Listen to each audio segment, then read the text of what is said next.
డయాబెటీస్కి హోమియోపతిలో the best medicines ఉన్నాయి. వీటిని రివర్స్ కూడా చేయొచ్చు. ఇంకా దీన్ని మేము వచ్చేసి డయాబెటీస్ని ఒక జబ్బు అని అంటే లేదు నవీన్, ఇది ఒక లైఫ్ స్టైల్ డిజార్డర్ మాత్రమే, మళ్ళీ ఆర్డర్లో పెట్టచ్చు అంటున్నారు. అసలు ఇది రావడానికి రీజన్ ఏంటి సార్?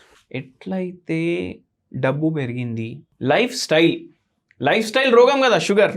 మన లైఫ్ స్టైల్ మనం మంచిగా చేస్తున్నామని అనుకుంటున్నాం, కానీ ఏమవుతుంది, మన లైఫ్ స్టైల్ మనకు సుకూన్ ఇస్తుంది, ఆరామిస్తుంది, కానీ రోగాలు గిఫ్ట్గా ఇస్తుంది. అయితే ఏమైపోతుంది, ఇప్పుడు మనిషికి ప్రశాంతం ఉంటలేదు. మెత్తి కట్టాలి, లోన్లు కట్టాలి, పిల్లలు బట్టలు తీసుకురావాలి, వాళ్ళకి తిండి పెట్టాలి. ఇట్లా ఏమైపోతుందంటే అన్వాంటెడ్ స్ట్రెస్ మనిషి క్రియేట్ చేసుకుంటాడు. ఓకే. ఈ స్ట్రెస్ ఉన్నోనికి కూడా ఉంటది, లేనోనికి కూడా ఉంటది. మనకు ఆ స్ట్రెస్ వల్ల కూడా ఈ రోగాలు పెరుగుతున్నాయి. అయితే లైఫ్ స్టైల్ డిసీజెస్ అయితే ఉంటాయి. వంశపారిపరంగా ప్రతి ఒక్కరు వంశంలో ఉంటారు డయాబెటీస్, కానీ తెచ్చుకునే పని మన చేతిలో ఉంటుంది. ఓకే. అయితే తెచ్చుకున్నాక కూడా దాన్ని మనం అప్పటికి మారిపోవాలి.